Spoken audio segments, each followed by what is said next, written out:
Buenas noches para todos nuevamente. A continuación, para dar inicio a este seminario, quisiera presentar a la docente que impartirá la ponencia del día de hoy. Su nombre es Marisela Montaño Ruiz, licenciada en Psicología, maestría en Psicoterapia Breve Sistémica, tiene certificación en Terapia EMDR y actualmente es docente en la Universidad de Especialidades y en el Centro de Crecimiento Personal, Familiar, además de realizar psicoterapia de manera particular desde hace 8 años. Démosle un aplauso y todo suyo, profe Marisela, que inicie su Muchis- presentación. Muchísimas gracias, Enli. Muchas gracias. Pues voy presentando las diapositivas y ya ahí me vas diciendo, Enli, si todo se ve bien como debería de verse. Creo que sí, ¿verdad? ¿Sí se están viendo? Súper. Perfecto. Muy bien, muchísimas gracias. Pues como ya lo dijiste, el día de hoy el seminario va a ser soluciones breves para problemas comunes, estrés, ansiedad y depresión. Y antes de soltarme como con la platicadera, quiero hacer como énfasis con que el hecho de revisar estos conceptos, me parece que en la actualidad, afortunadamente, son conceptos que dominamos, ¿no? Que identificamos y que incluso la gente que no tiene muchos conocimientos acerca de la salud mental ya lo tienen como en su léxico. Creo que es una ventaja en la actualidad y sobre todo después de la pandemia que se hizo muchísima difusión ante temas de salud mental y que estos como conceptos no son ajenos para las personas. Sin embargo, hay que hacer como algunas aclaraciones, especificaciones y también pues lo importante de este seminario es hablar de las soluciones, no solo de los problemas y de las soluciones como soluciones breves, porque lo vamos a ver a lo largo del seminario de hoy, pues al ser temáticas, al ser problemas tan comunes, necesitamos darles un abordaje eficaz porque hay muchísimas personas que tienen características o que padecen alguno de estos trastornos o algunos de estos problemáticas. Entonces, pues bueno, esto ya lo saben, ¿a quién va dirigido? Pues a personas del área de la salud mental y vamos a tener estos objetivos importantes, ¿no? Identificar características del estrés, ansiedad, depresión, identificar estrategias terapéuticas disfuncionales, conocer modelos sistémicos breves y explorar nuevos conceptos vitales de la psicología. Tenemos una hora, yo de repente hablo mucho, voy a tratar de estar así como midiéndome el tiempo para hacerlo de manera, exacta y puntual. Entonces, bueno, primero vamos a revisar estadísticas. Para la OMS, para la Organización Mundial de la Salud, se estima que la depresión y ansiedad son las primeras causas de discapacidad laboral. Hay muchísimas personas que actualmente presentan características de alguno de los dos o de los dos, porque muchas veces la ansiedad y la depresión van de la mano. En muchos casos se van como generando como ganchitos en donde van unidos. Vamos a empezar primero hablando un poquito acerca de los trastornos de ansiedad. Y como les decía en un principio, actualmente ya se escucha muchísimo acerca de esto. Hay información en Internet, en TikTok, en Instagram, en donde muchísimas personas pueden identificar características y se pueden autodenominar con trastorno de ansiedad. En relación a esta diapositiva, es información de la Organización Mundial de la Salud, de la OMS, y aquí nos habla que estos trastornos son muy comunes, sobre todo en 2019 afectaron a 301 millones de personas. Y si vemos la fecha, es 2019. Posteriormente se vino la pandemia y esta cifra evidentemente subió. Afecta un poco más a las mujeres que a los hombres y su sintomatología puede aparecer desde la infancia o desde la adolescencia. Hay muchos tratamientos porque, claro, yo les voy a hablar acerca de la terapia sistémica breve, sin embargo, hay muchos tratamientos, desde psicoterapéuticos, farmacológicos. Dentro de la psicoterapia, pues existen diferentes enfoques y modelos, cognitivo-conductual, dentro del cognitivo-conductual una serie de como submodelos con esas bases teóricas y también, pues, lo que vamos a hablar hoy de modelos sistémicos. Aproximadamente 1 de 4 personas con trastorno de ansiedad recibe un tratamiento para esa afectación, pero si se fijan aquí es 1 de cada 4 personas, o sea, realmente hay una cantidad muy grande de personas que no están recibiendo tratamientos. Y más adelantito vamos a ver cifras, porque luego de esas personas que van y reciben tratamientos, hay muchas que los dejan incompletos, ¿no? Entonces, en cuestión a lo que es la ansiedad, en general vamos a ver que la ansiedad no necesariamente es un trastorno. La ansiedad realmente es un sentimiento, y es un sentimiento que todas las personas hemos sentido, hemos experimentado en algún momento de nuestra vida. Este sentimiento suele experimentarse como con preocupación, miedo, muy intenso y excesivo. Estos sentimientos suelen ir acompañados también de cambios fisiológicos y cognitivos, ¿ok? Formas diferentes de apreciar la realidad, cambios como aceleración del ritmo cardíaco, sudoración en las manos, mareos, cosquilleos, etcétera. Pero entonces, ¿qué es lo que vemos? Es un sentimiento que todas las personas podemos llegar a experimentar. Sin embargo, cuando este sentimiento no es bien gestionado, cuando este sentimiento está constantemente apareciendo, cuando este sentimiento nos invade en una cantidad muy grande en el día, entonces se puede volver una situación que nos genere disfuncionalidad en nuestra vida cotidiana. Y es cuando podríamos decir que se puede presentar un trastorno. Sin embargo, voy explicando que yo, al ser una terapeuta sistémica, muchas veces no voy a utilizar etiquetas. O sea, este nombre como patologizador, en donde vamos a decir, "Ah, trastorno". Nosotros, los terapeutas sistémicos, no solemos utilizarlo. Sin embargo, no descartamos de la existencia de estos trastornos, y claro que tenemos que tener como una visión sabiendo que pues existen formatos como el DSM-5, como el CIE-11, en donde se estipula y se clasifican, ¿no? Entonces, esto como la ansiedad. Algunos síntomas de la ansiedad, pues sería dificultad para concentrarse, dificultad para tomar decisiones, irritabilidad, tensión, inquietud, náuseas, malestar abdominal, palpitaciones, sudoración, temblores, trastornos del sueño, dificultades para dormir, ya sea desde el inicio o que te despiertas en la madrugada y luego no puedes dormir, sensación de peligro o de pánico, o la idea como de que algo fatal va a pasar, ¿no? Como les comentaba, la ansiedad es un sentimiento. Entonces, no lo dudo que las personas que estamos aquí, las 118 personas, en algún momento hemos llegado a sentir esto. El problema, les repito, es cuando esto se vuelve crónico y entonces nos incapacita de llevar a cabo nuestra vida como lo hacemos de manera cotidiana. Eh, bueno, aquí habla un poquito acerca de qué onda con como el trastorno. Pues si nos echamos un clavado al DSM, podemos encontrar varios trastornos ya como bien clasificados, como el trastorno de ansiedad generalizada, diversos, bueno, ¿cómo se llama? En el curso vamos a ver como un poquito más a fondo estos, trastornos de ansiedad, ¿ok? Otro de las problemáticas que pues ya se mencionó que vamos a revisar es la depresión. La depresión, bueno, en cuestión a las cifras, es un trastorno mental muy común, bastante común, y se estima que en todo el mundo hay aproximadamente un 5% de adultos que padecen depresión. La depresión afecta más a las mujeres que a los hombres, y la depresión es una situación bastante compleja y delicada, puesto que una persona que no atienda esa problemática puede llevarlos a tomar decisiones como el quitarse de la vida, ¿no? Como el suicidio. Hay tratamientos eficaces también, tanto farmacológicos como psicoterapéuticos.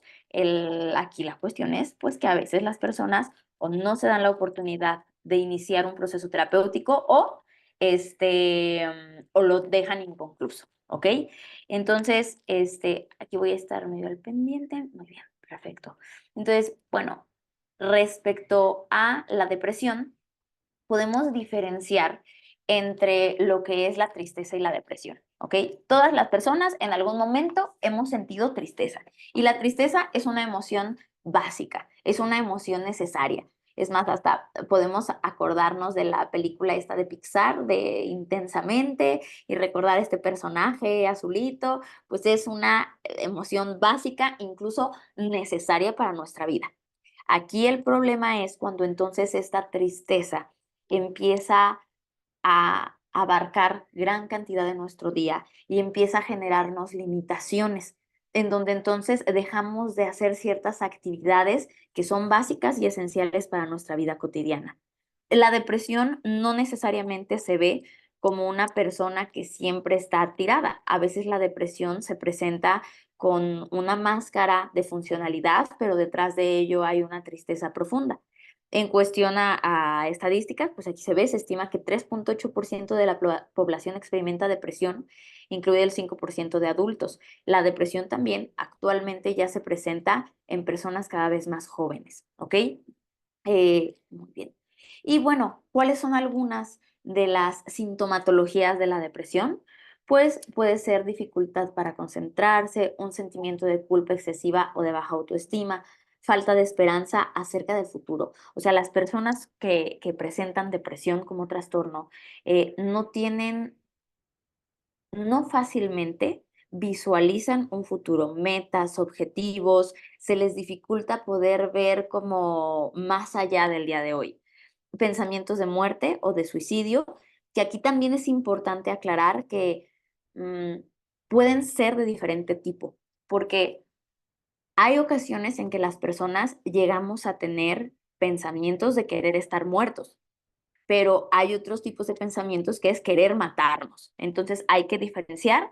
Muchas veces en la depresión se pueden presentar las dos, pero es importante cuando tenemos a alguien frente a nosotros, cuando estamos en terapia, hacer la aclaración de si esta idea es simplemente como de este cansancio y abrumación de la vida de querer estar muertos o este plan de querer matarnos, porque es algo muy diferente, son como ideaciones suicidas diferentes y obviamente a las personas que ya traen planes, que dicen, sí, he tenido ganas de matarme, pues claro que tenemos que dar una contención como un poquito más contundente para evitar lo que vendría siendo el suicidio. Alteraciones del sueño, ya sea falta de sueño o mucho sueño. Y cambios en el apetito y en el peso, sensación de cansancio y falta de energía. Y bueno, otro de los problemas o de las problemáticas que vamos a revisar, pues es el estrés, que este es un concepto que ya desde hace mucho tiempo se utiliza en nuestro lenguaje coloquial y este se puede definir como un estado de preocupación, tensión mental presentado por situaciones difíciles. Sin embargo, aquí es importante también checar que el estrés es un proceso, como un mecanismo de nuestra mente que es necesario y que incluso hay ciertas dosis de estrés que son útiles. ¿Cuántos de nosotros aquí presentes en algún momento no nos ha pasado que, no sé, yo me acuerdo mucho cuando estaba en la universidad, que tenía un ensayo o algún trabajo y que nos lo dejaban desde el inicio del ciclo escolar? Y que entonces, decía yo, ay, pues tengo 5 meses para entregarlo. Luego lo hago. Y a veces, aunque quería hacerlo, me sentaba, empezaba como a querer hacerlo y decía, ay, no, como que no me siento motivada. Pero conforme se iba acercando el tiempo, como que la presión y el mismo estrés podía generar como tener mayor creatividad. Entonces, hay un estrés que sí suele ser adecuado y útil. Entonces, podemos identificar al estrés como aquel estrés normal, necesario, que motiva y moviliza a las personas. El problema es cuando este estrés se empieza a acumular, no hay un punto de fuga y en lugar de generarnos esa dosis de creatividad y de motivación, nos empieza a generar una preocupación excesiva y a sentir que las cosas se salen de nuestro control. Entonces, estrés como tal, el proceso del estrés no es malo. Lo malo es cuando no sabemos gestionarlo. Entonces, cuando no sabemos gestionarlo es cuando empezamos a sentir esa preocupación. Vemos que la situación está difícil y sentimos que se nos va en nuestras manos.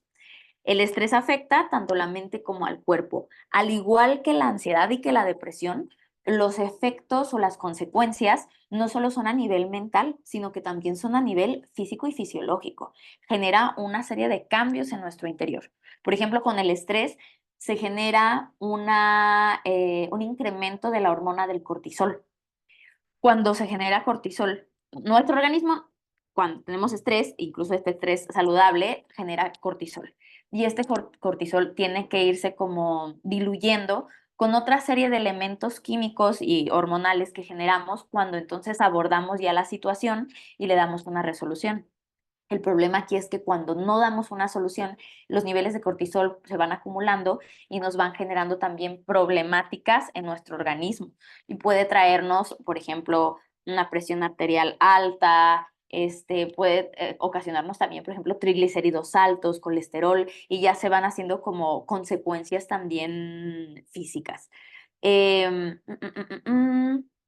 Muy bien, cuando tenemos estrés, entonces es muy difícil como relajarnos, concentrarnos, estamos irritables y el estrés es un concepto que sí se maneja como trastorno en estos libros, en estas Biblias de los psicólogos que sí utilizan eh, ¿cómo se llama? El diagnóstico o de los psiquiatras.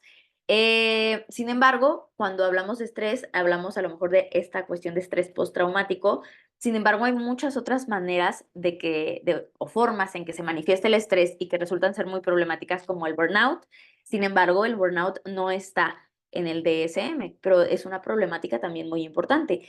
A lo mejor algunos de ustedes ya han escuchado acerca de este concepto, el burnout o el síndrome del quemado. Vendría siendo como este síndrome, esta situación que se da en el área laboral, cuando una persona está explotado mentalmente y físicamente por tanto trabajo y ya no empieza a generar una baja en su energía, pues precisamente un estrés crónico, pero sobre todo encaminado a esta cuestión del trabajo. Muy bien, entonces continúo. Muy bien. Estos tres conceptos, entonces, o estas tres problemáticas, son situaciones bastante recurrentes en el consultorio. Realmente es la mayoría de pacientes que atiendo presentan, aunque no sea su principal motivo de consulta, pero presentan algunas características acerca de estas problemáticas. Entonces, son cuestiones muy, muy comunes. La cuestión aquí es que muchísimas veces las personas cuando acuden a terapia mm, esperan resultados rápidos.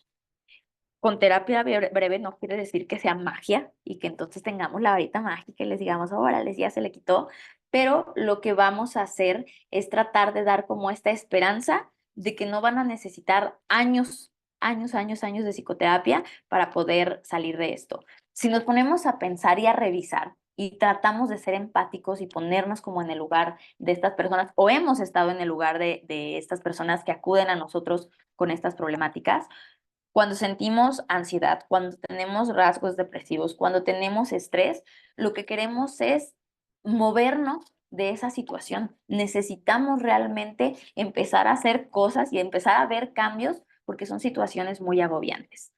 Eh, Medio me perdí de la diapositiva, pero la revisamos. Entonces, aquí les comentaba hace rato. Aunque claro, actualmente hay una visión más amable de la psicoterapia. Creo que la pandemia vino a generarnos cosas resilientes y cosas buenas que sacamos de la pandemia, es ver los temas de salud mental como prioridad. Ustedes, si aquí hay psicoterapeutas, psicólogos, psiquiatras o cualquier persona que en algún momento trabaja con temas de la salud mental, podrán tener en cuenta a lo mejor como esta estadística o como estos números que llegan, que hubo un incremento de personas que se acercaban y a mí me pasó mucho que de repente llegan pacientes y que dicen, nunca he tomado psicoterapia, pero ya estoy dispuesto a empezar. Nunca he tomado psicoterapia, pero mis hijas empezaron a ir y me recomendaron y entonces las personas ya se atreven más como a tratar esta parte y ya ven más el hecho de ir a psicoterapia como una inversión, porque anteriormente creo que muchas personas se la pensaban, uno, porque había como un estigma muy grande en cuestión de pensar, no, pues ni que estuviera loco como para ir, y otra por la cuestión económica. Y entiendo que en México o en países de Latinoamérica, claro que la situación económica es una cuestión que afecta a muchísimas personas. Sin embargo, ahorita las personas sí lo ven como una inversión, porque se dan cuenta cómo es que si no están bien a nivel mental, entonces muchas áreas, muchas esferas de su vida se vienen abajo. La cuestión aquí es que sabemos, y aquí hay una estadística de la UNAM, que en México el 70% de la población que necesita ayuda no la está recibiendo. O sea, hay muchas personas que necesitan, que reconocen y que quieren ayuda, pero no están recibiendo atención psicológica. Los problemas de salud mental, pues, aumentaron después de la pandemia. Sin embargo, si vamos al IMSS y una persona solicita apoyo en estos temas, pues se les va a dar una cita pasando el mes o los 2 o los 6 meses. Entonces, son problemas de salud general de la población, que muchas veces las personas lo que tienen que hacer es buscar por su propia cuenta en el área privada o con a lo mejor algún apoyo como el DIF, o alguna otra institución, o ACE, que pueda apoyarlos y brindarles apoyo, con consultas más económicas. Muy bien, seguimos. Y, muy bien. Ok, entonces, de por sí la situación es compleja porque las personas entonces, aunque acepten, aunque quieran la terapia, aunque realmente estén buscando, es difícil encontrar más cuando hay problemas económicos o, aunque sí se vea como una prioridad y una inversión, pero pues las personas no pueden estar manteniendo una cita terapéutica una vez a la semana con un costo de 300, 500, 600, 800 pesos. O sea, si empezamos a sacar cuentas y vemos en cuánto está el salario mínimo y vemos cuánto se gastarían en ir a terapia una vez a la semana durante 1, 2 o 3 años, pues aunque las personas tengan una visión más amable de la terapia, pues también necesitan comer y necesitan cubrir necesidades básicas realmente de sobrevivencia, ¿no? Entonces, nosotros como terapeutas tenemos una gran chamba y un compromiso con la sociedad, un compromiso con esas personas que van, ya se decidieron y buscan la atención psicológica.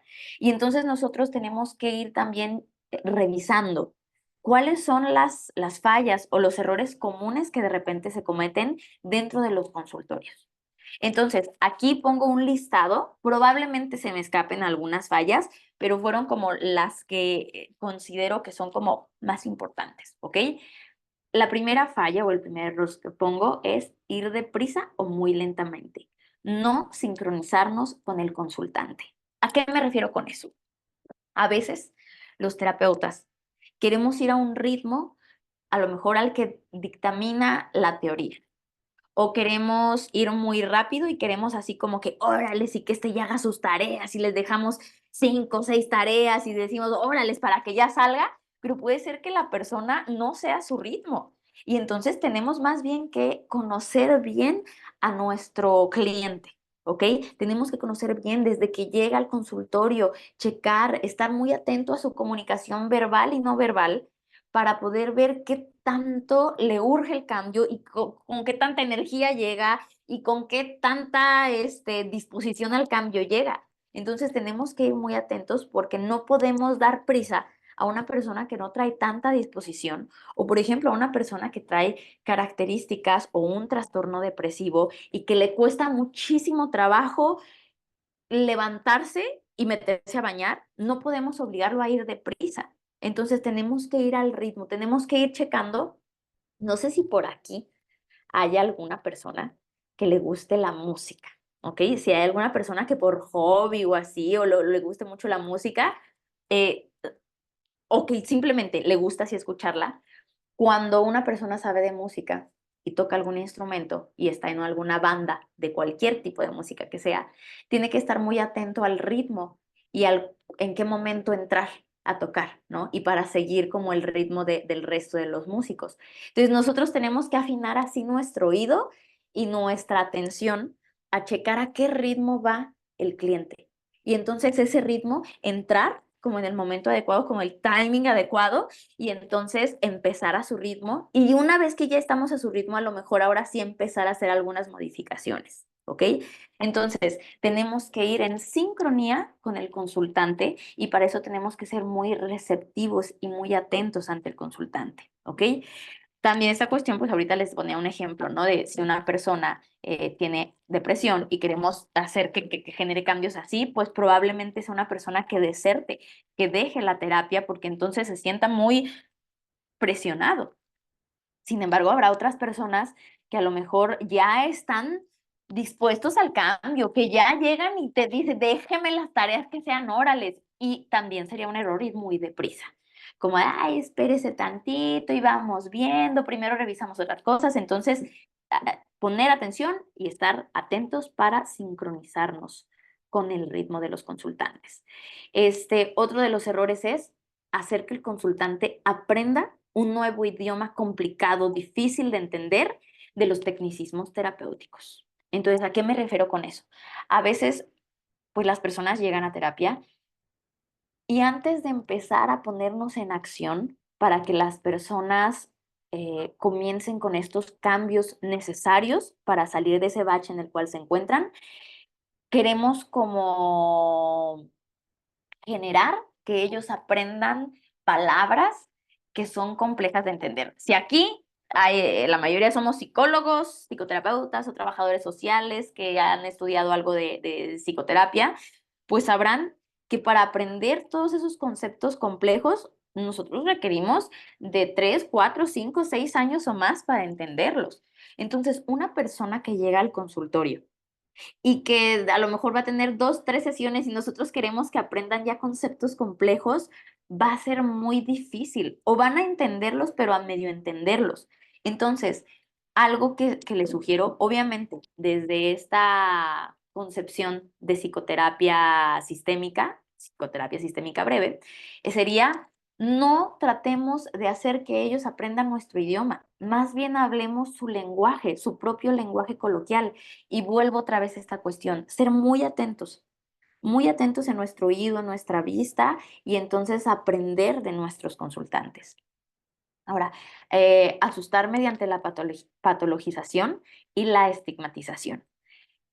Por eso, desde un principio aclaré, soy psicoterapeuta sistémica. En psicoterapia sistémica no solemos emplear los diagnósticos, aunque tengamos a lo mejor en nuestra mente como esa concepción y el cuadro clínico y digamos, ah, claro, esta persona posiblemente tenga un trastorno depresivo, pero no lo externamos al cliente. Simplemente nos sirve como un mapa, como para poder dar cierta atención, pero no lo hacemos con ellos. ¿Por qué? Porque como lo hablábamos, aunque actualmente las personas ya son más amables, ya son menos reacias ante esta cuestión de la salud mental, pero a veces al utilizar como estos términos, ya es que usted tiene un trastorno depresivo mayor, puede generar como cierta preocupación. Y si de por sí la persona ya va preocupada, si de por sí la persona ya trae ciertas características de ansiedad y le decimos, usted tiene un trastorno de ansiedad generalizada, puede provocar todavía como más ansiedad, más preocupación ante eso. Entonces, de preferencia, no hacer como que tenga la etiqueta. Sin embargo, hay otros casos en donde las personas ya por esta cuestión de la difusión, de que en TikTok ya se autodiagnostican y ya llegan y me dicen a mí mis clientes, ¿no? Ah, es que en TikTok vi, entonces creo que yo tengo el trastorno de ansiedad generalizada. Ah, muy bien. Acepto su lenguaje, sin embargo, voy llevándolo a un lenguaje más coloquial y más digerible para el cliente, en lugar de hacer que aprenda todo lo del trastorno de ansiedad generalizada, ¿ok? Otro de los errores o de las fallas comunes es forzar al consultante a hacerlo nadar contracorriente, ¿ok? Hacerlo nadar contracorriente, como por ejemplo, si el consultante llega, y esta va muy ligada con la que sigue, no atender las necesidades explícitas del consultante. Si el consultante llega y dice, pues es que lo que me pasa es que tengo una dificultad para concentrarme en el trabajo. Y vamos checando en la entrevista inicial que a lo mejor hay algunas otras cosas, algunos otros temas que también son dificultades o problemas, no sé, con la pareja, con los hijos. Y nosotros lo que queremos hacer es, no, ¿sabes qué? Es que tu principal problema es la pareja y los hijos, entonces primero vamos a abordar eso y queremos hacer entonces que el paciente se vaya hacia allá. Ay, ¿alguien habló? No, ¿verdad? Sí, ya la escuché, qué pena. Ay, ¿todo Había, bien, sí, Eli? entonces fue mi internet, pensé que era que te habías caído, qué pena. Ah, ok, no, no te preocupes. Entonces, ¿todos los demás sí me escuchan? Espero que sí. Ahí medio abrí la pantallita para ver sus caritas. Muy bien, perfecto. Entonces, el ir contracorriente o hacer que el consultante desee los objetivos que nosotros queremos es un error común. Y hace una semana estaba platicando con una amiga que empezó a ir a un proceso terapéutico. Y le pregunté, no, ay, ¿cómo te está yendo? Y ella me dijo, ay, no, es que ya dejé al terapeuta. Y yo, ¿pero qué pasó? Me dijo, no, es que yo llegaba y empezaba a hablarle acerca como del problema que yo sentía que tenía, que tengo. Y entonces él me decía como, no, es que ese no es tu problema es este. Y yo decía, pues no. Y entonces ella volvía a explicarle y él le decía como que no, es que este es tu problema. Y entonces me dijo, ya pues le di chance y fue un par de ocasiones. Y me dijo, hasta que llegó el momento en que dije, no, no, pues es que o no me entiende o no quiere cómo abordar esto que yo considero importante. Entonces es otra vez regreso y tal vez es muy repetitivo, pero es que es muy importante escuchar bien al cliente. Si llega y aunque tú estés observando con tu ojo clínico que hay más problemáticas, que hay más situaciones, que hay cosas de trasfondo, está bien que lo tengas en cuenta, pero aborda ese problema que él viene a contarte, ¿ok? Y entonces que se siente escuchado y realmente atendido. Y posiblemente al atender eso va a ser como un efecto dominó que posteriormente van a empezar a caer las demás fichitas y los demás temas también se van a poder abarcar. Pero primero tenemos que atender la necesidad o como la demanda principal que el consultante nos comenta, ¿ok? Ok. Otro de los errores, divagar y no tener una meta clara en terapia. Que lleguen entonces el consultante, a ver, aquí hay como varias sopas, iba a decir de dos, pero creo que son varias sopas. A veces las personas llegan con una claridad impresionante y creo que esos clientes son como los que quisiéramos todos los terapeutas, ay, que ya llegan y dicen, este es mi problema y esto lo quiero atender. Pero hay personas que llegan como con muchísima confusión en su cabeza. Y cuando estas personas llegan a consulta, nosotros nos podemos dejar arrastrar por la marea de esas confusiones. Si nosotros no ponemos como un poco de claridad y un objetivo, que este objetivo no va a ser impuesto por nosotros, pero va a ser consensuado con el cliente, pero si no hay un objetivo concreto, entonces nos podemos perder en tanta habladera y en tanta confusión del mismo cliente. Entonces, aquí quiero aclarar, desde el enfoque, desde los enfoques sistémicos breves, no quiere decir que el psicoterapeuta va a imponer un objetivo, pero va a ser consensuado y vamos a tratar de buscarle como el punto medular y junto con el cliente a negociar para tener una meta. Si no tenemos una meta, nos podemos perder entre tanta problemática y entre tanta cosa, ¿ok? Y de repente, así, la terapia puede hacerse una terapia muchísimo, muy larga, porque ni siquiera sabemos para dónde vamos. Entonces, es como cuando nos trepamos al carro. Cuando nos trepamos al carro, tenemos una idea de más o menos a dónde queremos ir, o más o menos que a lo mejor no sé a qué restaurante quiero ir, pero sé que quiero hamburguesas. Y entonces empiezo a buscar en el Maps unas hamburguesas buenas y ya arranco el carrito sabiendo que voy a tener un destino. Ok. Otro de los errores o fallas es generar problemas donde no había problemas. Buscarle tres pies al gato, ¿ok?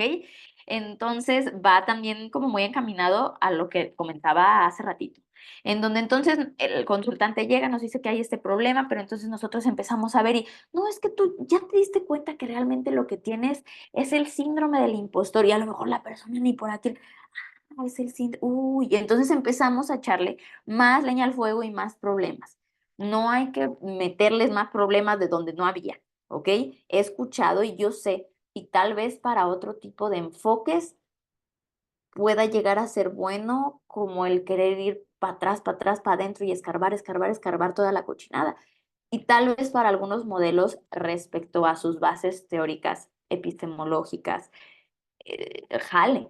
Sin embargo, desde el modelo sistémico y desde los estudios que ha habido desde la terapia sistémica, sobre todo la terapia sistémica posmoderna, es no le muevas.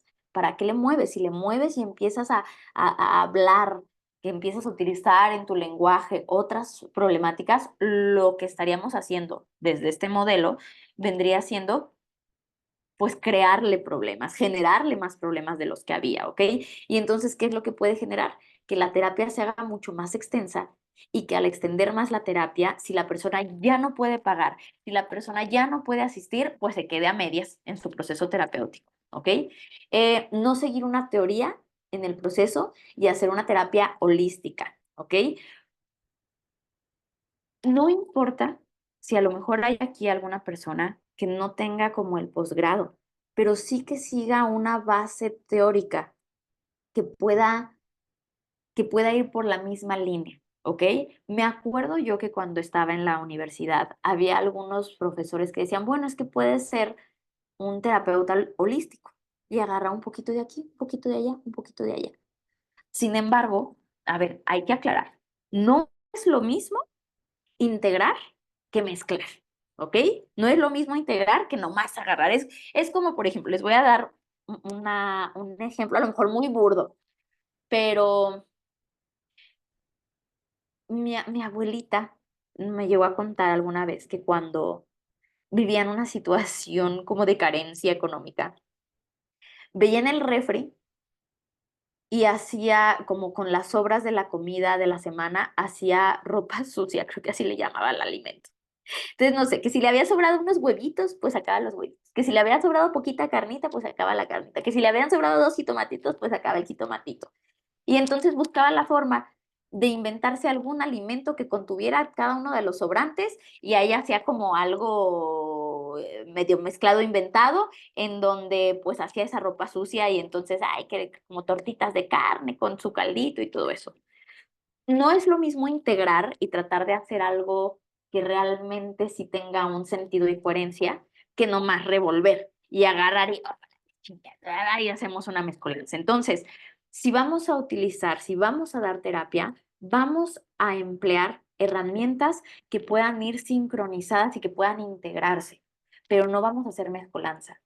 Nosotros no podemos hacer una mezcolanza porque cada una de las psicoterapias tiene una base teórica que a veces puede diferir, que a veces pueden ser contradictorias. Entonces tenemos que tener muy en cuenta que hay terapias que no combinan, que no concuerdan. No podemos hacer una mezcolanza con a lo mejor una terapia breve sistémica con un psicoanálisis, porque sus bases teóricas y epistemológicas son diferentes. Tal vez pudiésemos tomar prestada alguna técnica, pero alguna técnica acoplada a las bases teóricas. Por ejemplo, en la terapia cognitivo-conductual y en la terapia sistémica puede haber algunos préstamos de ciertas técnicas, sabiendo que estas técnicas van a acoplarse a las bases y a los fundamentos de la terapia sistémica. Entonces, no hagan mezcolanza, integren, pero no hagan revoltijos, ¿ok? Y muy bien. Hasta ahí entonces hablamos de los errores básicos, ¿ok? De los errores más comunes en psicoterapia. Ahora, vamos a checar ya un poquito más qué onda con la terapia sistémica, que yo ya les empecé a hablar y hablar y hablar. La terapia sistémica es la terapia pues que yo practico, es la terapia que amo y que me siento apasionada por esta terapia. Y a lo mejor aquí hay personas que ya tengan una idea acerca de la terapia sistémica, pero les voy a hablar un poquito acerca de su surgimiento, ¿ok? Y quisiera saber si aquí hay alguna... Ok, ya, preguntas que había hace rato de SM, el manual. El 7 también es un manual, también algo que pasa con la antología. Debemos serlo más claros y sencillos. Muy bien, perfecto. Sí, sí, sí, sí les escucho. Muy bien, perfecto. Escucha vital es activa. Ok, muy bien. Entonces, ahora sí, ya. Sigo con esta cuestión del surgimiento de la terapia sistémica. Bueno, si nos vamos al antepasado, podremos ver que la psicología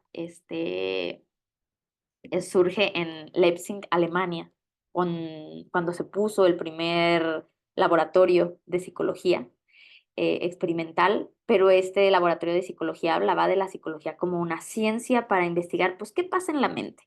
Pero realmente la psicología no surge como psicoterapia, surge como esta ciencia para entender qué hay adentro de nuestras mentes. Fue hasta el surgimiento del psicoanálisis cuando entonces la psicología se ve como esta posibilidad de hacer un tratamiento para que las personas mejoren los aspectos de su vida. Entonces, anteriormente, los terapeutas eran todos psicoanalistas. El psicoanálisis, el Sigmund Freud fue el padre del psicoanálisis, el padre de la psicoterapia y todo era psicoanálisis. Pero entonces fue por ahí de los años 50 que surgen una serie de diversos científicos que hacen un grupo en el Mental Research Institute, ¿ok? O el Instituto de Investigación Mental. En este Mental Research Institute es formado por Bateson y Jackson, ¿ok? Estos dos sujetos hacen una mancuerna y el MRI, que son las siglas de este Mental Research Institute, el MRI surge como un proyecto patrocinado por unas personas ricachonas para saber qué onda como con la esquizofrenia. Pero entonces estos dos científicos, Bateson, quien era antropólogo, él no era psicoterapeuta ni psiquiatra, era antropólogo, y Jackson, quien era psiquiatra, hacen como este dueto y empiezan a invitar a personas para hacer estudios, ¿ok? Pero dentro de estos estudios, pues se hace este instituto como un tipo escuela. Y entonces hacen investigación, pero también empiezan a dar como clases de lo que empiezan ellos a descubrir. Y pasa algo muy mágico en este instituto, porque al integrar a personas que no precisamente eran psicoterapeutas, empiezan a tener una visión más amplia de lo que es la salud mental y de lo que son las herramientas o las formas de abordaje ante problemáticas de la salud mental. Entonces, ahí Bateson estaba con su esposa, ellos eran antropólogos y entonces, ¿qué hace un antropólogo? Observa las dinámicas de cómo las personas conviven dentro de su mismo contexto y entonces empieza a darle como un sazón diferente a lo que es la psicoterapia y empiezan a ver las interacciones entre las personas. Y entonces empiezan a atender gente en psicoterapia y empiezan a buscar esta forma más breve y más eficaz para que las personas salieran adelante y hacen invitación a diferentes personajes, como por ejemplo a Virginia Satir, quien era trabajadora social, a más psicoterapeutas, a más psiquiatras, a biólogos, y empiezan a utilizar bases teóricas no solo de la psicología, sino también de la biología, de las matemáticas, de la cibernética. Entonces empiezan a utilizar todas estas bases teóricas y sacan una forma diferente de observar los problemas y de establecer estas bases teóricas y epistemológicas, ¿ok? Y entonces, bueno, este Mental Research Institute está en Palo Alto, California, y fue en el año de 1959 que se fundó, ¿ok? Déjenme ver, creo que hay una pregunta. Soy psicólogo social, ¿dónde podría tomar una preparación de una corriente que me interesa, la sistémica, para poder dar psicoterapia? Hoy existen muchas escuelas, muchas escuelas. Aquí en México hay varias escuelas de formación sistémica. Creo que aquí, Tania, tendrías que primero como definir muy bien si quieres estudiar una maestría de terapia sistémica en general o incluso ya como más especializada. Por ejemplo, yo tengo la especialidad de psicoterapia sistémica breve, que la estudié en el Centro de Crecimiento Personal y Familiar de Monterrey. Entonces, esta es muy especializada porque es una terapia postmoderna, pero hay muchísimas escuelas, ¿ok? Pero igual al final, si podemos, pues ya te doy más datos. ¿va? Entonces, bueno, ¿qué es lo que pasa? Algo súper importante del pensamiento sistémico circular es que los problemas se empiezan a apreciar desde una visión de retroalimentación, ¿ok? ¿Qué quiere decir esto? Se rompe un pensamiento lineal como causa y efecto que antes de la terapia sistémica, la psicoterapia se observaba como la mayoría de las ciencias modernas, ¿ok? Como esta cuestión de hay una causa y hay un efecto. ¿Ok? Ah, ¿por qué llueve? Pues porque se forman gases que el agua se evapora y entonces se va arriba y entonces llueve. Pero entonces, eso es un pensamiento lineal. Causa, por lo tanto, efecto. A igual a B. Entonces, el pensamiento circular abarca estos círculos o como espirales en donde vemos que ante una acción hay una reacción, pero esa reacción puede ser al mismo tiempo también una acción. Aquí les puse un ejemplo. Por ejemplo, mientras más reprimo lo que pienso y siento, entonces más propenso soy a explotar en los momentos menos adecuados. Pero al mismo tiempo, mientras más propenso soy a explotar en los momentos menos adecuados, me llega la culpa y entonces otra vez vuelvo a reprimir lo que pienso y lo que siento. O por ejemplo, un ejemplo de lo que sería un circuito de retroalimentación, o sea, estos círculos viciosos, por así decirlo, por ejemplo, de la depresión y ansiedad, ahorita me acordé de una cliente de ayer, es mientras más miedo y pensamientos catastróficos llegan a mi mente, menos salgo y menos convivo con las personas. Pero mientras menos salgo y menos convivo, entonces más estoy aislada en mi casa y más oportunidades tengo de pensar en cosas miedosas e imaginarme cosas catastróficas. Pero mientras más miedo me da y más catástrofe imagino, entonces menos salgo. Pero mientras menos salgo, y entonces se vuelve como este circuito, este círculo vicioso, ¿ok? Esta forma de ver de manera circular es un parteaguas para poder concebir los problemas de manera diferente. Y al concebir esos problemas de manera diferente, también concebir las soluciones de manera diferente, la psicoterapia de manera diferente. ¿Ok? Ay. En ese centro. Ah, muy bien, perfecto. A ver, ok, muy bien. Ahorita ya regreso a las preguntitas y déjenme checo. ¡Ay, Diosito! Ya el tiempo. Ok, terapias sistémicas breves. Ah, pues precisamente aquí les hablaba. Y en el curso que va a haber dentro de 15 días, pues vamos a ver precisamente parte de las bases teóricas y también herramientas prácticas para ya abordar en psicoterapia. Bueno, dentro de las terapias sistémicas, como le explicaba hace ratito a Tania, quien había preguntado acerca de las maestrías, la terapia sistémica pone las bases con el MRI, pero del MRI al mismo tiempo a nivel mundial hay un desarrollo de visión sistémica. ¿Ok? MRI da pautas muy importantes, pero por ejemplo en Italia ya había un grupo que estaba estudiando las interacciones.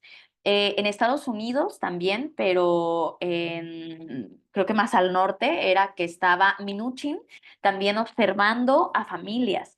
Y entonces hay una integración y un como intercambio de ideas y existen muchas escuelas, muchos modelos de terapia sistémica. ¿Ok? Sin embargo, con sus bases teóricas son las mismas, entonces se pueden prestar herramientas son como primas hermanas y hay otras modelos terapéuticos de terapia sistémica que son como hermanos carnales y entonces tienen estas bases muy, muy delimitadas, aunque son terapias diferentes, se pueden integrar muy bien.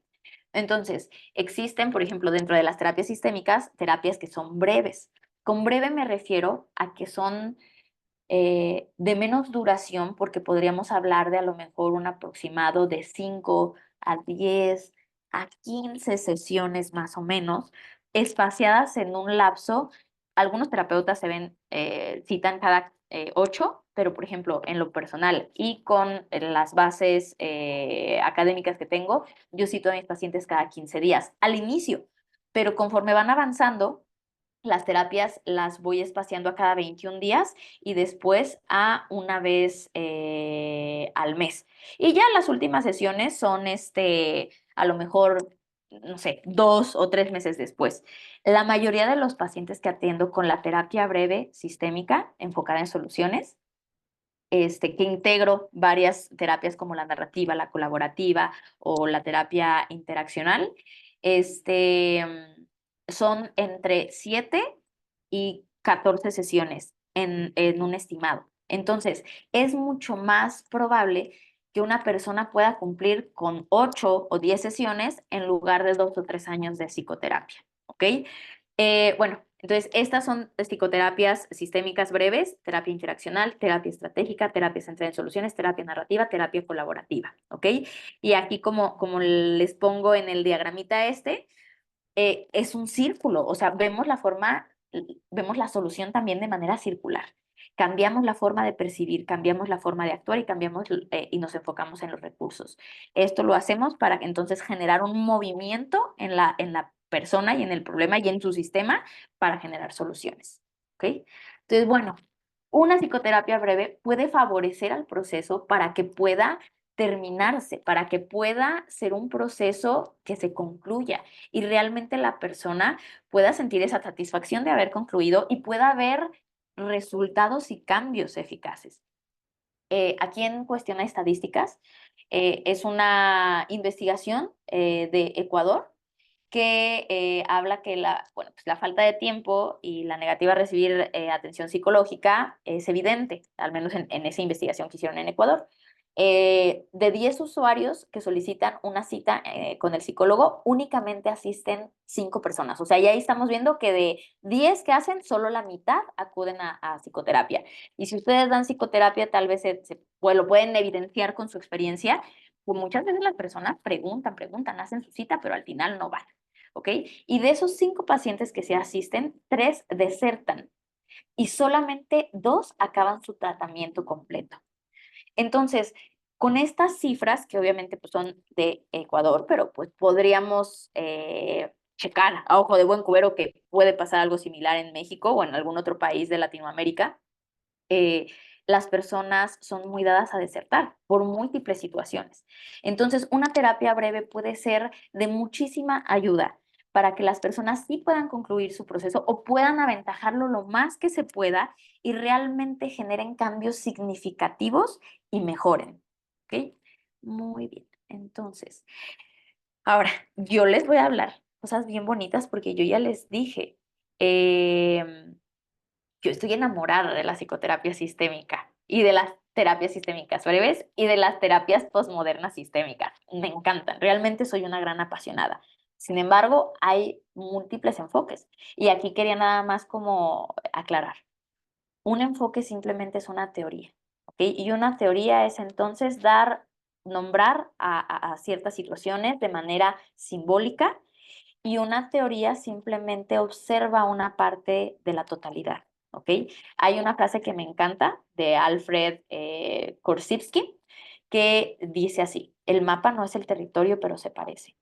Las teorías no son la realidad absoluta. Y de hecho, bueno, aquellos que se inscriban al curso van a ver que según el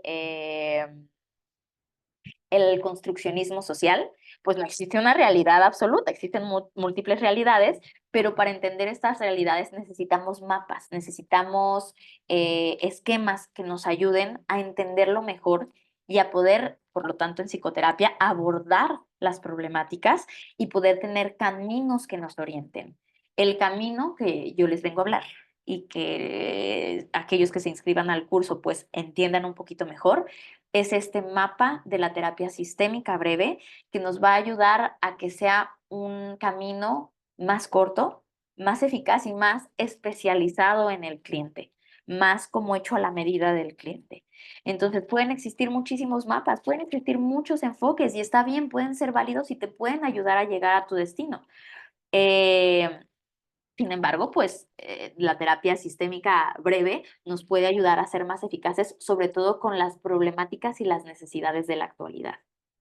Y muy bien, listo. Creo que si alcancé a hacerlo, ¡ay! Puntualita, 8 con 1 minuto. Entonces, Enli, no sé si Eh, eh, eh, eh. Aquí estoy.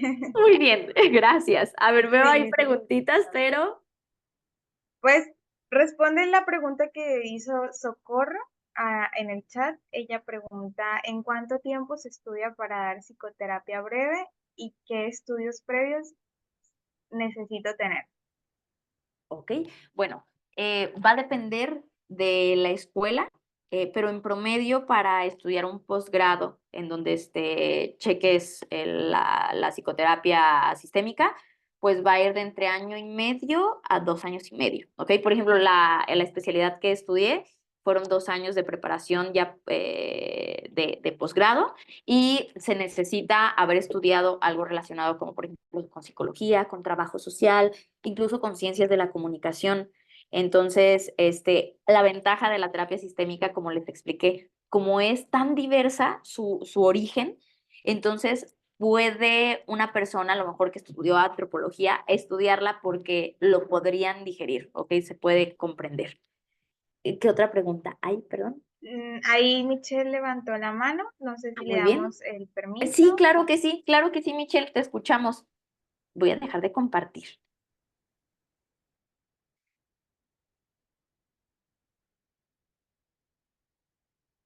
Ay, sigo compartiendo, tengo la duda ahí. No, No, no, súper ¿no? bien. Ah, muy bien. Michelle, ahí te estoy dando para que puedas hablar. Michelle, te escuchamos.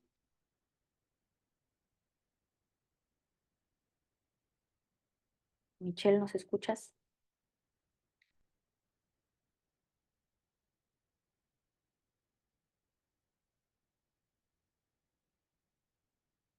Ay, pues no escuchamos a Michelle. O Michelle, si nos puedes escribir. Universidades ofrecen. A ver, por aquí veo más preguntitas. Sí, aquí preguntan, ¿qué universidades ofrecen maestrías en línea de calidad que tú puedas recomendar? Ok.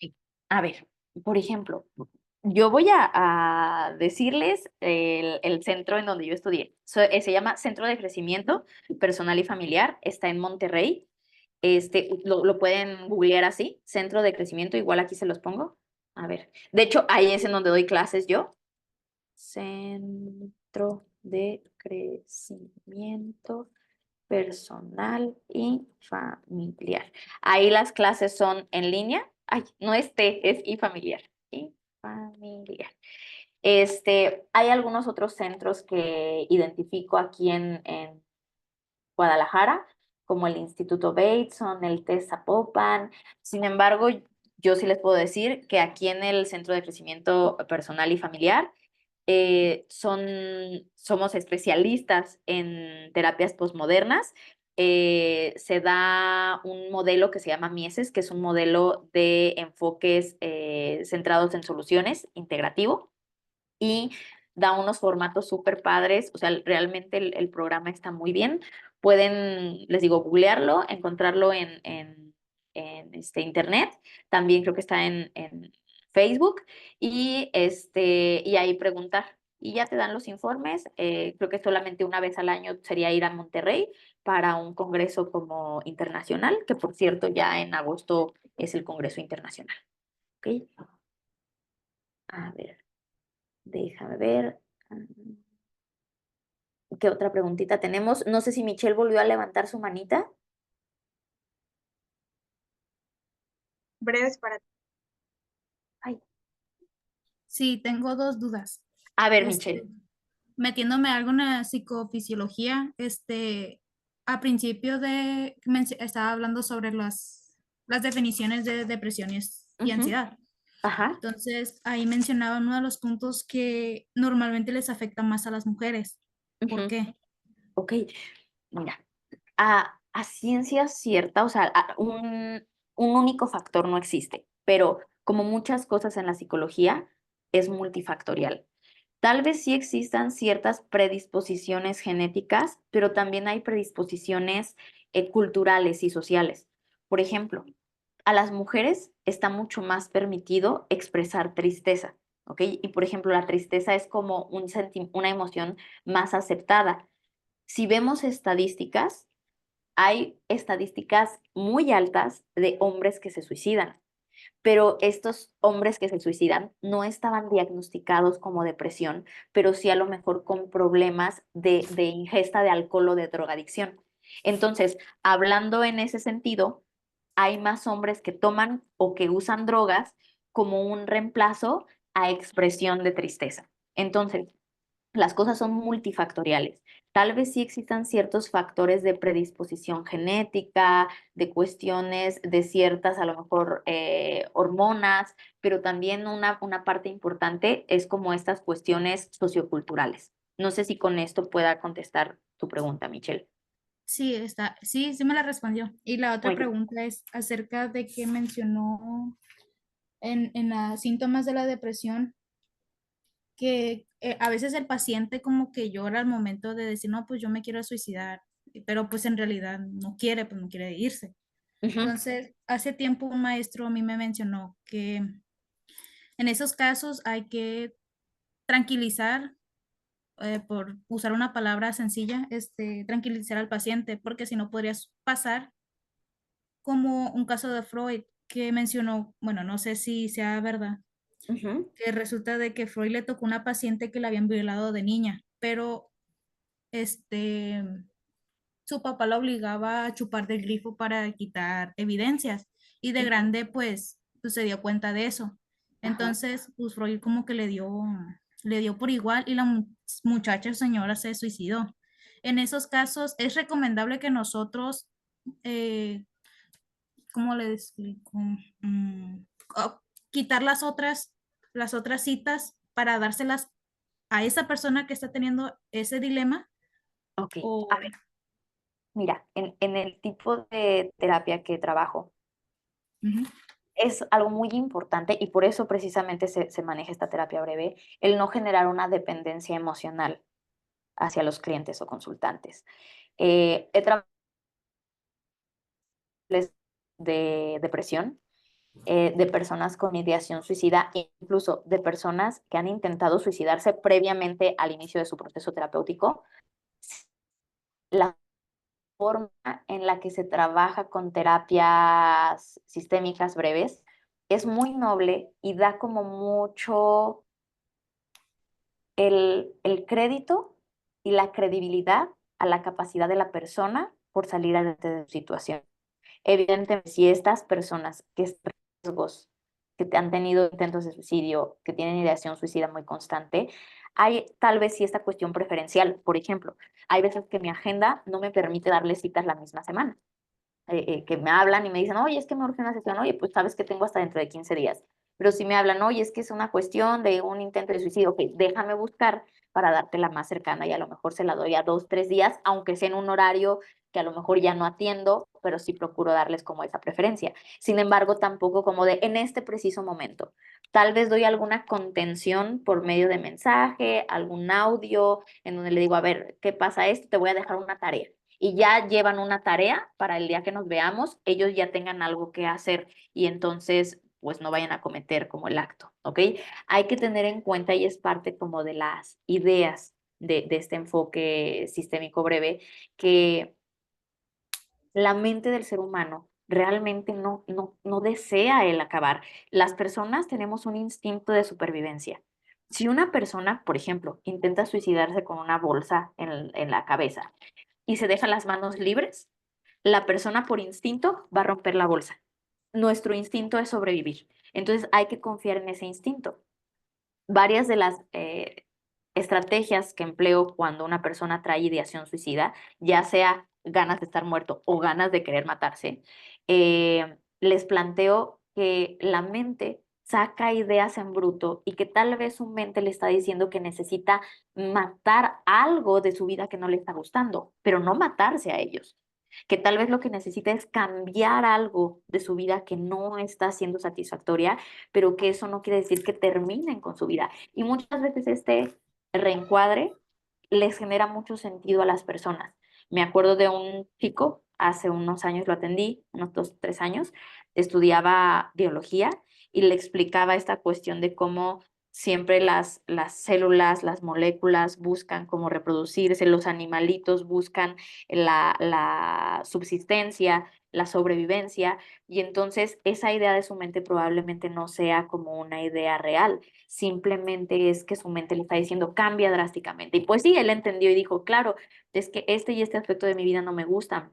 Y ya le dije, ah, ok, entonces más bien tendrás que matar eso y renacer y resucitar como esas partes de tu vida. Ah, ok, entonces sí hay que darles una cierta prioridad, pero tampoco hay que generar una dependencia en donde le digamos, ay, es que si te llega cualquier tipo de ideas, háblame y yo te atiendo en ese momento, porque lo único que vamos a hacer es generar como esta necesidad de que si yo no voy al psicólogo, pues entonces me mato. ¿Ok? No sé si con esto contesto tu Sí, pregunta. ¿Sí, sí, Michelle? gracias. Ok, Hasta me muy bien. amplió más el tema. Ah, ok, muy bien. De nada, Michelle. Listo. No, no sé, aquí hay muchos mensajes nuevos. Este, ay, a ver, gracias por la información. Me pueden decir, gracias.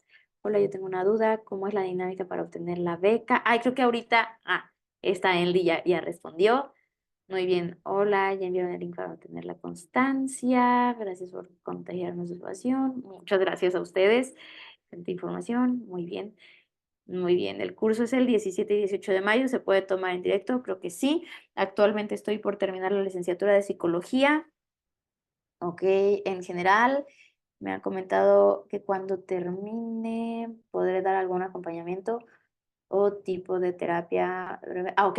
Bueno, si las personas que están tomando el seminario están a punto de terminar, no pueden dar psicoterapia como tal. Lo éticamente correcto es estar estudiando un posgrado. En el momento de estar estudiando un posgrado, ya hay como una asesoría y ya se avala que están estudiando y para sus prácticas tienen que, pues, dar terapia. Sin embargo, si lo que quieren es como conocer, es experimentar, es ver este campo de la psicoterapia si les gusta, lo que les recomiendo es que busquen a un asesor. Un asesor vendría siendo un psicoterapeuta ya con su cédula, ya con su posgrado o sus múltiples posgrados, en donde entonces de manera periódica lleven los casos y los revisen. Ay, mira, tengo este caso, no supe qué hacer, tengo este caso, ¿cómo voy? Y entonces él de alguna manera, esta persona, les pueda dar como como avalar y guiarlos. De esa manera sí se puede dar psicoterapia o dar una asesoría psicológica y obviamente anunciarse como apoyo o asesoría psicológica y no psicoterapia porque todavía no tienen como el documento que avale y los estudios que avalen la psicoterapia.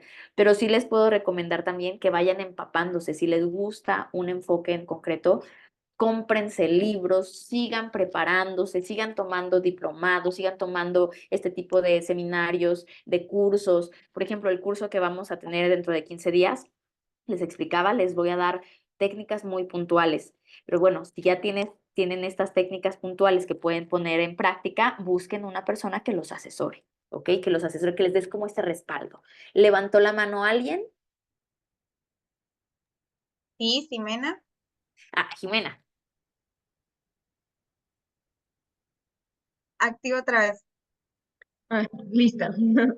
Hola, buenas noches. Bueno, yo estoy ya haciendo justo la maestría en el centro de donde, bueno, ahí te conocí, me diste una clase, te busqué y por Muy eso bien. me metí, me metí a este curso y estoy haciendo justo mi maestría, muy recomendable para todos. Pero me gustaría que nos recomendaras algunos libros para tratar con nuestros pacientes este tipo de temas, porque la verdad es que a mi consulta, ahorita ya estoy dando consulta, pero supervisada, como mencionabas, Ujú. y ya estoy en mi segundo semestre, igual de la maestría. Ok. Y entonces sí me gustaría como algunos libros, porque la verdad sí son temas que llegan muy frecuentemente a sesión.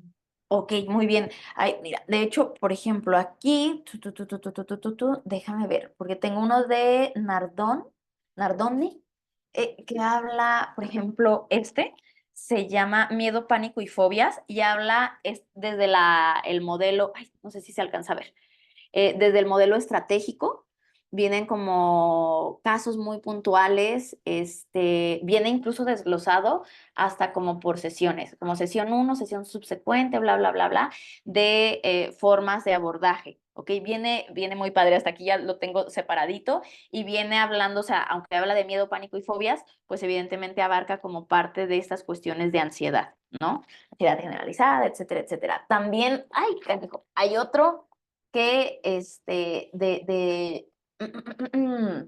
Giorgio Nardone, que también habla desde la terapia breve y ataques de pánico.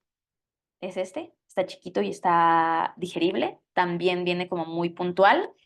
Y bueno, desde lo que es la terapia breve sistémica enfocada en soluciones, por ejemplo, me gusta leer muchos temas que es como en general, ay, creo que aquí no los tengo, los voy a tener en otra, a ver, déjenme ver.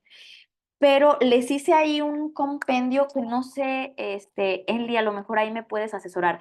No sé si estos documentos en PDF, que vienen como unos 3, 4 libros, las personas que tomen el curso el 17 y 18, no sé si se los hagan llegar.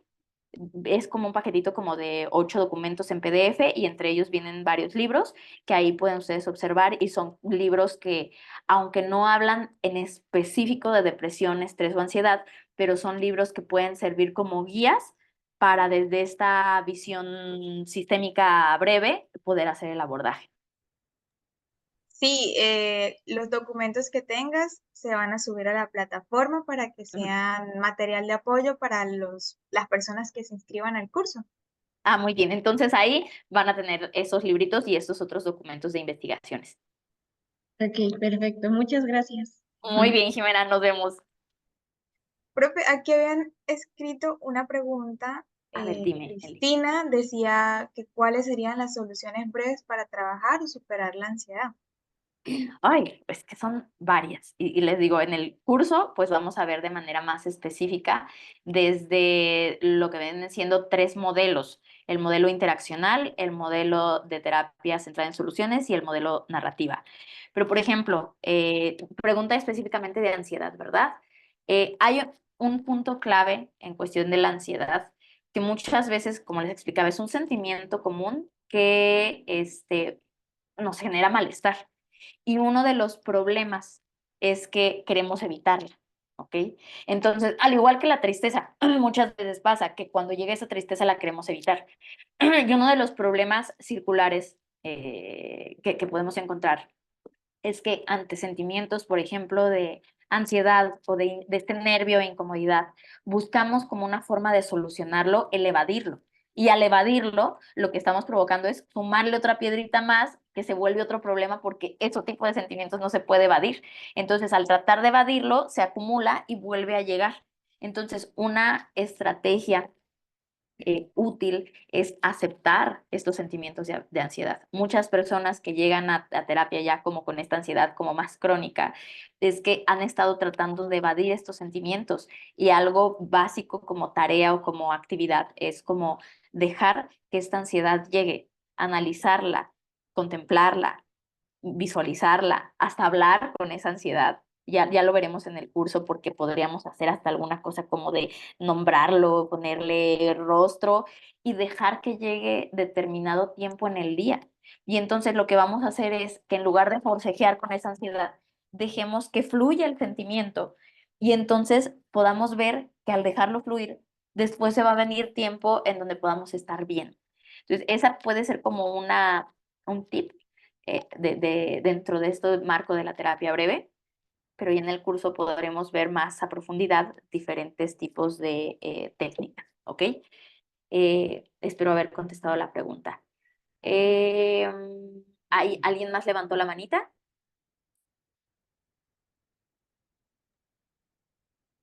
Cristina, reactiva. Ah, sí, gracias. Hola, sí, soy la que te hizo la pregunta a la que acabas de dar respuesta, te agradezco mucho. Sí me da solución. Entonces, yo quería comentarte si lo que estoy trabajando sería lo que me acabas de decir. A ver. Por ejemplo, yo le decía a mi paciente, tienes que convertirte en 2 personas, que sea tu yo pensativo, que es el que está viviendo la situación de ansiedad, y tu yo observador. Y ese yo observador va a identificar qué es lo que está pasando en la crisis que estás teniendo. Si tu yo pensativo solamente está pensando cosas negativas, te está ocasionando estos pensamientos como de, porque bueno, él sufre problemas por la comida que le genera náuseas y entonces tiene mareos y visión borrosa y, o sea, es toda una historia algo larga. Este, pero le decía, bueno, ese yo observador va a identificar qué es lo que está pasando en esa situación y lo que vas a hacer es que tu yo observador va a escribir lo que estás viviendo para Ajá. que podamos identificar cuáles son los sentimientos o los pensamientos que te están afectando y que puedas empezar a desvincularte de esa emoción, porque le decía yo, bueno, es que ese sentimiento que empiezas a tener o la ansiedad se va transformando en una emoción de Ujú. miedo, de estrés, de sufrimiento. Le digo, entonces vamos a identificarlas para que puedas desvincularte de ellas y podamos saber cómo actuar. Ujú. Entonces, voy bien. Sí, sí, sí, me parece algo muy bueno. De hecho, esta posibilidad de poder verse como desde una tercera persona es algo muy bueno que le puede ser muy útil a muchas personas. A veces es un poco complejo de hacerlo, pero tú que conoces a tu paciente, si él ha presentado esta capacidad de hacerlo, qué bueno, que lo haga y que lo siga haciendo, ¿no? Verse como desde afuera. eh, es algo similar a una tareita que a lo mejor se puede dejar como el ser un investigador, ¿no? Como un científico observador de su propia situación y dejarle, sigue observando como un investigador, que es muy similar a lo que tú dices, ¿no? Como desde esta visión, como más desde el intelecto, voy a observar a ese otro que siente, está bien porque en lugar de forcejear con la ansiedad, lo que haces es dejarla llegar y simplemente que fluya desde este punto como de tercera persona más observador y sin tanto juicio, solamente observador. Entonces, sí, vas bien, Cristina. Ay, gracias. Ah, Ok, entonces, mu- espero poder inscribirme al curso. Muy bien, pues si es así, ahí ya te veo, ¿va? Sí, gracias. Oye, de nada. Enli, no sé si haya más preguntas o si ya van a irse al sorteo. Por temas de tiempo, cerramos la ronda de preguntas, chicos. Le damos muchas gracias a la profesora Maricela por el seminario el día de hoy. Muchos mensajes bonitos, profe. Les Ay, gusta muchas cómo gracias. transmite usted. Eso significa que con mayor razón tienen que inscribirse para el curso. Y pues nada, le agradecemos de parte del grupo de ADIPA también por hacer su presentación el día de hoy. No, ¿Algo que muchísimas quiera gracias. decir para finalizar el seminario, para proceder a hacer el sorteo? Bueno, pues nada más agradecerles mucho por su participación. Estuvieron muy activos y eso me agrada porque se hace más dinámico esto.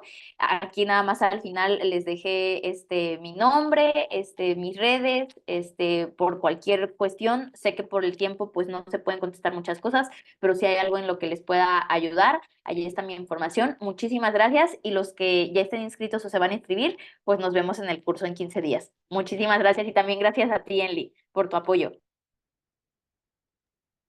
Bueno, entonces, siendo así, vamos a dar inicio a la ronda, al sorteo.